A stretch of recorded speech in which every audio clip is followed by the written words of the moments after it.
So, hello to you. Thank you so much for being here. My name is Tash Mitch. I am the Business Energy Alchemist. I work with a combination of business coaching. I'm a multidisciplined energy worker, and I'm also an empowerment coach. And ultimately, what I help you to do is to be empowered in every aspect of the way that you work in the world, the way that you stand in the world, your presence, your voice, your message, your impact. Basically, I work very closely with with you in upping your game, basically. So I'm here, and the idea is to actually, I'm slightly distracted because I've got two birds, two tiny little birds that are in on the balcony playing, which is absolutely gorgeous. I love that I get to see that. Anyway, um, so yeah, soul mission. What is a soul mission? That's ultimately why I'm here. Um, so basically, we all come to this plane of existence with a reason, with a purpose for being here. And when I say that, I mean that the soul has an agenda. The soul always has an agenda for being here. Otherwise, you would not be here. You would not be in this time and space. And when you know that for sure, you can really start to open out to how your soul begins to communicate with you. You know, how your soul, hi Paul, how your soul begins to communicate with you. Actually, palette, port, palette portations. I've seen you. Hi. Yeah. How your soul begins to communicate with you. You begin to really open up to basically the nuances of that communication and how to recognize that communication. So the soul communicates in a very subtle, it communicates in very subtle ways. It uses your feeling body, your emotional body, your thought systems in order to communicate to you what wants to be released, what wants to be empowered, where it is that your excitement is, where it is that you are being called towards, where you're moving towards. So, how do you know when you've got a soul calling? Basically, when you actually take all of the judgments away from something, and you just allow yourself to really feel into what is at the moment, what is your truth at the moment, you will feel from moment to moment that there are things that are basically switching you on, activating you, moving you in certain directions. um, there's one person that might be attracted to being an astronaut, for example, or be attracted to space, or be attracted to astrology. There's another person that might be attracted to travel, might be attracted to seeing the world and being in the world and being present in certain spaces in the world. There's another person that might be attracted to healing, to empowering. That's certainly my trajectory. And so it's really being awake and alive to where the attraction points are, where the attraction factors are, and to be very honest and truthful about those. Now, we've come into a time and space where there can be so many judgments for what we're actually feeling. And we come into blueprints of communities, blueprints of families, where there are things that are acceptable, where there are things that are applauded, where there are things that are embraced, and then where there are things that are not. And so, as a result, we could find ourselves trying to appease the people in our families, in our communities, while dampening down and putting a lid on the truth of what we're actually feeling. So when I say that, I mean that's one of the reasons why we have lawyers, for example, who actually want to be artists, or where we have somebody who's studied to be a doctor, and really what they want to do is healing on energetic levels, these kind of things.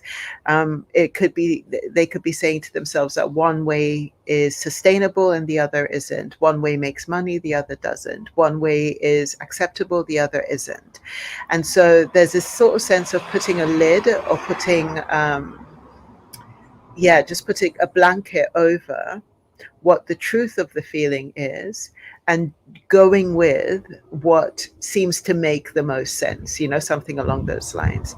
But if what seems to make the most sense is coming from a place of fear, or is coming from a place of appeasing somebody else, coming from a place of trying to be the good person while negating what you're actually feeling, there's a lot of disparity that occurs there. And so when we talk about soul mission and soul calling, what we're really talking about is coming into alignment, paying attention to the things that are pulling you forward, the things that are shifting you into something, the things that you are awake to and alive to. The thing about soul missions as well is that we don't, in one lifetime, we don't just have one soul mission. And that's a thing that when we actually understand that, we can be a little bit more fluid. So when I say that, I mean, it's possible that basically, well, let's just take my life, right? So I came in with a mentor and a muse and a mystic that was my grandmother, who was very, very versed in energy work, in healing, in transformation, in all of the things that nobody knew about in those times. And I saw her really hold that banner, really sort of like hold that quite strong. And I was very, very attracted to her and attracted to what she was doing, what she represented in the world. I knew that there was a reflection in her that I could feel in myself. So that was my first mission, was to really get closer to her, to learn from her, to lean into her. And to do that in a way that there wasn't any judgment, like I wasn't berating myself for, wanting to get close to her, wanting to understand what she was doing. Then moving away from that and going into my own life, my own world, I was attracted to business. And so there was a deepening into business that seemingly had nothing to do with energy work, with the transformation, with the mysticism and the spirituality that I was learning and had learned from my grandmother. I didn't know that these two things would combine later on. So went into the world of business, and then from the world of business went into media, advertising, in the television industry, in the magazine industry, and really rooted myself in that, got a real good handle of that for over a period of time. I knew that that was my final resting place, but I also knew that at the time I was there, I had to be there.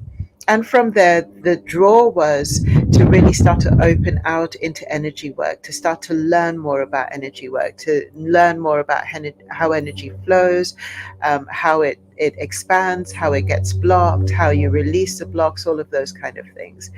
So I'm saying all of this to say that in my life, I've had a series of missions, a series of places that I almost had appointments to be. And I showed up and I was present in those places. And the same thing will be for you. There's elements in you that you feel called to, you feel attracted to, you want to be a part of, you start moving towards, you feel a draw to be there, and the idea is to be present where you feel the draw to be. That is a language of the soul.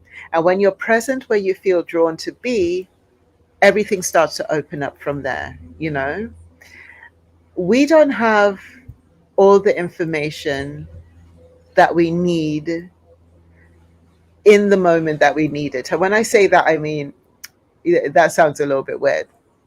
What I'm saying is that we don't have all of the pieces of the puzzle fit together. It's like, for example, when I was with my grandmother, and then after being with my grandmother, feeling a draw to be in business, I had no idea that the trajectory would be that basically, and now we combine the spirituality with the business. Now we combine soul with entrepreneurship. Like I had no idea that was coming. All I knew was that I felt a draw to the business world. I went into the business world. I felt a draw into media advertising. I went into media advertising. All of these things, and you get confirmation that you are where you need to be by certain people that show up or certain feelings that you get. So, for example, after I'd studied business, somebody had said to me, media is the next big industry that everyone is entering into at the moment in terms of what it can do, what it represents. You know, it's something that you should really pay attention to. Um, Now, that person said that from their own point of view. Not everybody was thinking that, but they said that, and that really, I felt attracted to that comment. And then about a year later, after speaking to them, I found myself working in the BBC, which is, television and magazines, but basically in the media industry, right? The very first orientation into the BBC, somebody stood up and said, media is the next big thing. Everyone should be paying attention to that. And immediately it was kind of a bit like the glitch in the Matrix, like the deja vu moment where I am exactly where I need to be. Like that person saying that completely combined with the person that had said it in the beginning, and they said the exact same thing, and it was kind of like a soul recognition of I am exactly where I need to be. This is a language of the soul. This is a language of the signs and the signals, and when we pay attention to those, we start to realize that actually we're on the right path, you know. But there's a series of missions that we take. There's a series of it's a bit like it's sort of James Bond in a way, right? How James Bond doesn't just have one mission. James Bond completes the first mission and then gets the script for the next mission. And this is very much how we work on a soul level as well. It's like we get to the end of something. So you get to the point where something is no longer as relevant as it was, and you can feel that something else is opening out, and you then have some kind of closure between that thing where you're like, okay, I am moving on, and that's kind of like the closing of one mission and then the opening of the other, but nothing is left behind. You will always find that everything that you've been developing in the first mission is going to be something that will continue in terms of your skills, in terms of your talents, in terms of your know-how, in terms of your wisdom. It will continue into the next mission, and so on and so on. And when we're talking the language of the soul, we're talking the language of, and this goes on to affinity. But when you're in a finite body, having this finite experience, you're just concerned with the experience that you're having as who you are. My experience that I'm having as Tash Mitch, like getting really rooted and grounded into that. And really then allowing the soul to move you one foot in front of the other, one mission in front of the other, and really paying attention to the draws, paying attention to the attraction points, paying attention to the signs and the signals. So this is a component of the Quantum Business Studio. This is one of the things that we actually root into and ground into in the Quantum Business Studio. If you want to learn more about the Quantum Business Studio, then send me a direct message and I can really open up that conversation if that's something that you're aligning to. And so, yeah, I just had a call coming through. Yeah. So yeah, send me a direct message if weaving soul mission into the work that you're doing, into your business, into your being as an entrepreneur. If this is something that feels aligned, then send me a message. And I will see you again soon. So much love. Thank you so much for being here. I see that there's been quite a few people here. Thank you so much. for being here. And just leave me a message and say that you were here. And if you're watching this on a replay, hashtag replay, if there's anything that you feel you've taken away from this, if anything has struck you as being relevant or ripe for where you are, then just communicate. Let me know. All right. So much love to you. So much, so much, so much love.